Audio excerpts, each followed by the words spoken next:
Ato tayo, anong imuhang paliton sa imong kinita tayo na wala pang 1,000? Palito nga. Kulang kuwan sa bugas. Kulang pa sa bugas? Kulang sa bugas. Pang isa ka bulan na tayo? Pang isang buwan sana? Yan ang tuloy yan, pinagsama-sama na. 1.5, 1.2. 1,2 plus. 150.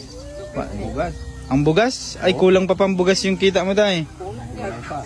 At yun na nga at na fake news tayo, natataas daw ang presyo ng goma pero bakit biglang bumagsak? Sinabayan pa ng walang patid na pag-ulan kaya hindi tayo masyadong nakapananggot at wala tayong masyadong goma na maititimbang. Pati nga ang alaga kong si Kendra ay napakamot sa ulo, bakit biglang bumagsak ang presyo? At eto na nga ang mga buyer ng goma at sinisintensya na yung gomang naipon natin. Sa taong ito ay isang beses lang tumaas ang presyo ng goma, yun ay yung nakaraang buwan na timbangan which is 44 pesos. At ngayong buwan mga kagoma, 42 pesos na lang ang per kilo nito. Kawawa talaga ang mga naka full time na rubber farmers. Kagaya na lamang ni Tatay Eren na sa loob ng isang buwan ay hindi man lang umabot ng 1,000 ang kita niya. At pagkatapos nga ng timbangan, syempre oras na para magpartihan. Grabe talaga, sobrang mapait ang kapalaran. Kuwan sa bugas.